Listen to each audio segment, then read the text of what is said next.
It was a Las Vegas night turned deadly. Mother shot and killed after giving her daughter a driving lesson. The mystery definitively solved in court today. So was road rage really the cause? Here's ABC's Deborah Roberts. Today in a Las Vegas courtroom, secrets finally revealed. Did you kill Tammy Meyers, a human being? In the case that baffled the nation, it seemed like an instance of road rage. That Las Vegas mom of four supposedly followed home, gunned down. I was screaming and crying, saying, "Mom's been shot, Mom's been shot." All because of road rage. The mother targeted. The hunt for her attacker is on.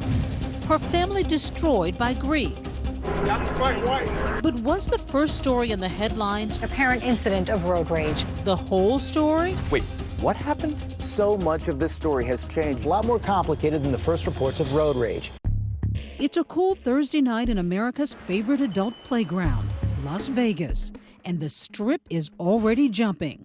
But across town, near another playground, in a part of Vegas where people actually live, She pulls in and she smiles and she's like, "I don't need you crashing the car."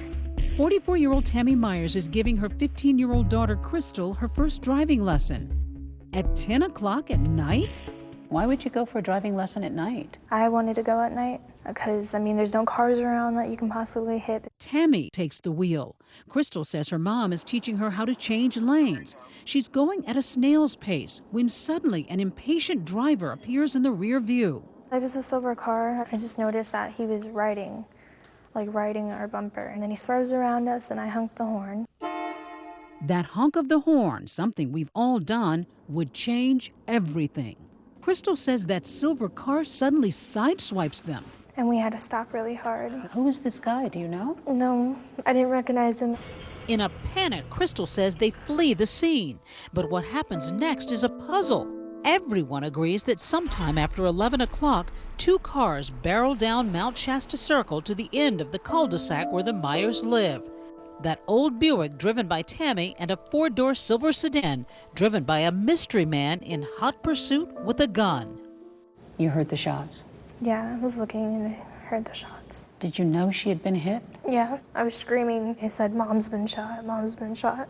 The main doctor's sister, I hate to be the one to give you this bad news, but your wife's not gonna make it. And I told my wife, no matter what it takes, I'll find out who did this to you. Later that morning, I'm right here. You know what you did last night. You come here. an angry Bob Myers stands before the cameras saying there were as many as 3 killers in that silver car. 3 guys wanted to plow into a mother of 4 and come back and shoot her, follow her home, and kill her. By the end of the day's news cycle, here's the official narrative. Police say 3 suspects in a small silver car nearly collided with her green Buick.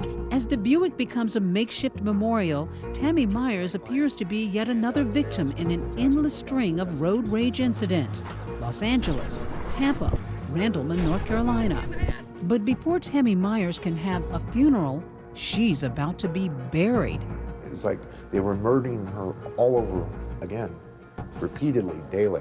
Tammy Meyers went looking for the driver. Turns out that between the alleged road rage incident and the shootout, Tammy returned home with no one in pursuit, dropped off her daughter, and instead of dialing 911, picked up her son Brandon, who was armed with a gun, and went back on the road.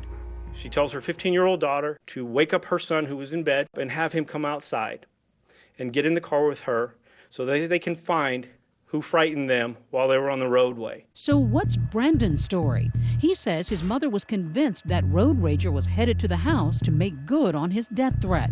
She said, "Someone's trying to kill us, we need to go now." I'm like, "Why don't we call 911? You said, "Let's call 911. Yeah, and she goes, "We need to get away from the house. They're trying to hurt us." So I grabbed my gun. Brandon says he and his mom go back to where the road rage incident occurred and find nothing. But then, just as they make that right turn by the junior high school, he says they spot a silver car. Boom, they were right here in front of us. She saw the silver car right here. It was literally right here in front of us. Things would escalate, leading to the shootout in the cul-de-sac, with both Brandon and the mystery shooter exchanging more than 20 rounds. But the exact how and who of the incident still puzzles the police. That is, until this woman picks up a phone. You called the police? I felt that I had to. Were you conflicted? Absolutely. I still am, even sitting here. Caitlin Christian shared her story exclusively with ABC News, telling us that around 3 a.m. the night Tammy died, she got a call from her good friend, now 20-year-old Erich Nowsch, a pot dealer and wannabe rapper seen here in these Instagram photos. It was, I need to come over, something important. How did he sound? Disheveled, you know, shooken up. When Nowsch arrives at Caitlin's apartment, she says he tells her he thinks he just shot a rival drug dealer in his neighborhood. And the first words out of his mouth is, I got them. And then he showed you something. Mm-hmm. What did he show you? Well, he had emptied his backpack. He had pulled out his gun and extra clips for the gun. Days later, Caitlin says she pieces together the details when she was reading an article about the Tammy Meyers shooting. And I didn't even finish the article before I got up and called. Called? The police. She makes a wrenching decision to turn in her friend Erich Nowsch. He doesn't surrender when police show up at his house, setting off an hours-long standoff. Right now, we are in the tactical phase of attempting to take a suspect into custody. Nowsch finally gives up. You guys think that I did something? And tells police during his interrogation that on the night of the shooting, he was in the park across the street from where Tammy was teaching Crystal to drive, mistaking her circling car for rival drug dealers out to get him. I really thought these were the guys that have been threatening me this whole time. He says he hid and asked a friend to pick him up at the park to help him get away.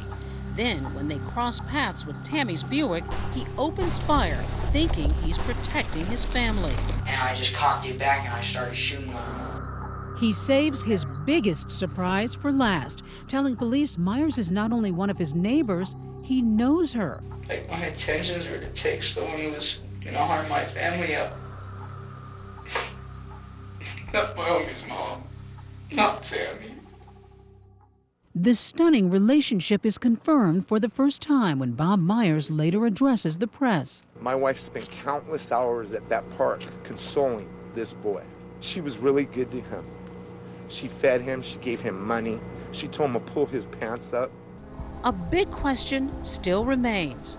Who was driving the car when Tammy Meyers was shot? Cell phone records lead police to Derrick Andrews, owner of a silver Audi, which sure looks a lot like the car in this security video. Today in court, Andrews and Nowsch side by side once again, entering a plea deal. Is one of the reasons you're pleading guilty to this charge is in truth and fact you are guilty of the charge?